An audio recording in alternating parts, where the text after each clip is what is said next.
عسران حمشتن تريك سناي زينا بقول أنفت تجري أقاتي مزنورة نايوت هدراو متفنان قجت نافتصم سلامة ولزب مراح برراخ جمريو دزبل حبريتايو من قد إثيوبيان نبتقرأ قريت وزن برراتات كاب 16 ترجميرو ወልቃይት ጠገዴ አደባባይ ወጥቷል። ህዋት የተወገዘም ይገኛል። በወልቃይት ጠገዴ ሰቲት ሁመራ ዞን በአሁኑ ሰዓት ህዝባዊ የተቃውሞ ሰልፍ እየተካሄደ ይገኛል። ወልቃይት ጠገዴ ሰቲት ሁመራ ዞን ትግራይ አይደለም የኢትዮጵያ በኢትዮጵያዊነታችን ግን ተስማምተን መኖር እንችላለን።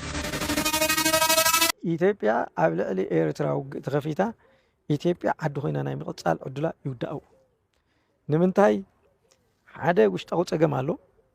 ስለዚ እዚ ውሽጣዊ ፀገም እዚ ኢትዮጵያ ዝኾነ ነገር ምስ ነኸት ዝፍንዲ ካልኣይ እዚ ውግእ እዚ ምስተ ጀመረ ናይ ህዝቢ ኤርትራ ቁፅሪ ኣብ ግምትና ኣተኻ ናይ ህዝቢ ትግራይ ቁፅሪ ኣብ ግምትና ኣተኻ ክልቲኦም ተደሚሮም 8 ሚልዮን ይኣትውን 10 ሚልዮን ኣይኾኑን ናልካ ካልኩሌሽን ብምስራሕ ዝግበር ውግእ መን ዳሓርኩም ዝኣትዎ ስለ ዘይፍለጥ ሓደገኛ እዩ ዝኸውን ኢለ ዝኣምን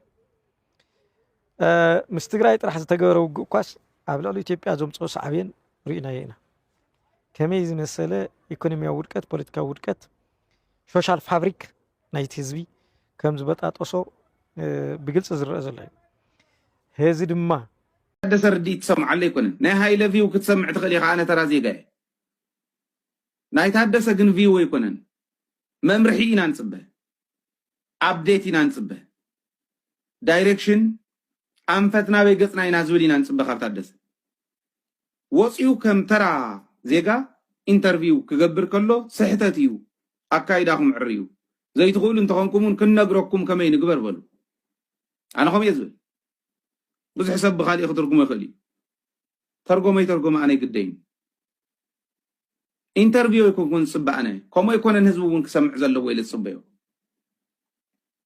ታደሰ ወፂ ፕሬስ ኮንፈረንስ ሚድያታት ኩለን ተፀዊዐን ቴሌቪዥን ጣብያ ኢና ከፊትና ኣለና ንሕና እውን ኢንተርቪው ተፀዊዑ እውን ዝመፀሎ ኣይኮነን ባይዘወይ ኣይመፅን እንዳመረፀ እዩ ዝኸይድ በቃ ንሱ ድላይ ተዛሪቡላ ዝኸይድ ወይ ፈሪሖም ሰጊኦም ተሸቁሪሮም ዝሓትዎ ሰባት እዩ ዝደሊ ዝኾነ ኮይኑ ንሱታት ዳሕራይ ንዘራርበሉ ኮይኑ ሕዚ ግን ካብ ታደሰ ኢንተርቪው ይፅበ ነይረ ዝብለኒ ትግራዋይ እንተሃልዩ ክሰምዕ ኣነ ይፅበን መግለፂ እየ ዝፅበ ድሮን ጨፍጭፋትና ኣላ ኣየር ኣቋሪፅዎ ኣሎ ንባዕሉ ይድ እንደው ኣነስ ቆፀሮ ነይሩንስ ከይከይድስ ኣየር ተቋሪፃ ይብል እቶም ሰብ ሓደ ግዜ እኮ ማለት ትዛረቡ እዩ ዘስነካ ኣዲስ ኣበባስ ቆፀሮ ነይሩኒ እሞ ኣየር ስለተቋረፀት በረራ ስለተቋረፀ ቆፀረ ይሰሪ ዘይብል عسران حمشتن تريك التشحن 18 سناي زينا بقول أنفت تجري أقاتي مزنورة نايوت هدراو متفنان قجت نافتصم سلامة ولزب مراح أبانك تات أقاتي مزنورة ترجنزو كوسخن ملو أقولت كلن مسمع خلاي منجستي فيدرال منجستي أمت إمان كم توسح تجريزو ناي معراو قداي دما فتحوا بزخنا نخود أو سمع توتي حلو بتعمي دسبل انقع دسبلك حزب تجري بروح معلسي برراخ جمريو دزبل حبريتايو من قد إثيوبيان نبتقرأ قريت وزن برراتات كاب 16 ترجميرو نبتقرأ بررا كم جمر يقلت عليو سرعتين يساسة تتكالون كاب 16 ترجميرو سرحهم كجمرو تنقرو مالو إذا حبريتا كابوشك فليتي بررا زمزحنيو مولو سلام يقبرلنا ወልቃይት ጠገዴ አደባባይ ወጥቷል። ህዋት የተወገዘም ይገኛል። በወልቃይት ጠገዴ ሰቲት ሁመራ ዞን በአሁኑ ሰዓት ህዝባዊ የተቃውሞ ሰልፍ እየተካሄደ ይገኛል። ሰልፈኞቹ የህዋትን ወታደራዊ እንቅስቃሴና ትንኮሳም አጥብቀው እያወገዙ ነው። በሰልፉ ላይ በግልጽ የተሰሙ ካሉ መፈክሮች መካከል እምቢ ለዳግም ጦርነትና የጥፋት ኃይሉ ዓላማ በኢትዮጵያ ፍርስራሽ ላይ የትግራይ ሪፐብሊክን መገንባት ነው የሚሉ ይገኙበታል። አካባቢው ከፍተኛ ውጥረት ውስጥ ሲሆን ህዝቡ ለጥፋት አንፈቅድምም እያለ ይገኛል። እናንተ በዚህ ጉዳይ ላይ ምን ትላላችሁ? ሐሳባችሁን በኮሜንት ላይ አስፍሩልኝ። የትግራይ ሰላም ወዳድ ህዝባችን ሰላም ለሁላችን ይጠቅማል። ጦርነትና ህወሓትን በቃን በል። ችግርና መከራን ይብቃን። ችግርና መከራ ሁሌ የሚጠራልህ ቸጋራም አሸባሪ ድርጅትን ቆርጠህ ታግለህ ጣል። ወልቃይት ጠገዴ ሰቲት ሁመራ ዞን ትግራይ አይደለም።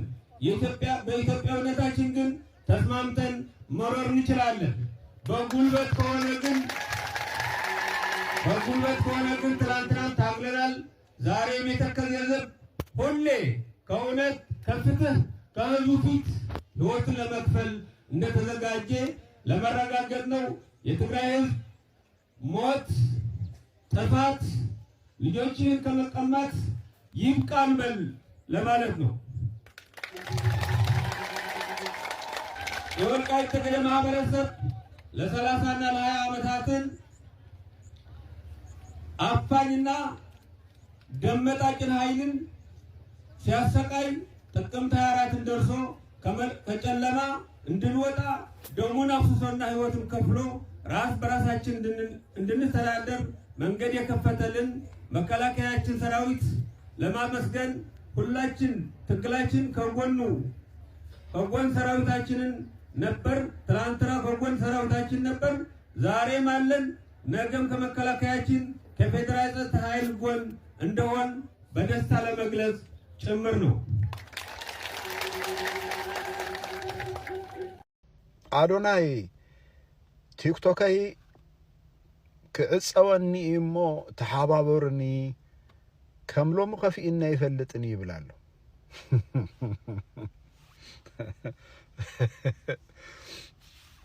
ገርም ይወጣል።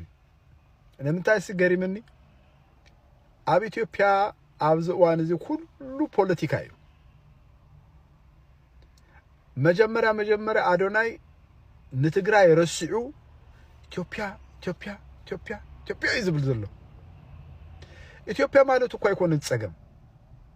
ኢትዮጵያ ኣብ ጎኒ መንግስቶም ኮይኖም ንትግራይ ይሓንቁዋ ከጥፍእዋ ይፅዕሩ ምህላው እኮ ይትፀገም። ንሓደ ካልእ ትግራዋይ ከምቲ ኣብ ጎንደር ዝተቀበልዎ ኣቀባብላ ከምኡ ገይሮም ይቅበልዎ። እንታይ ስለ ዝኾነ እሱ ተቀቢሎሞ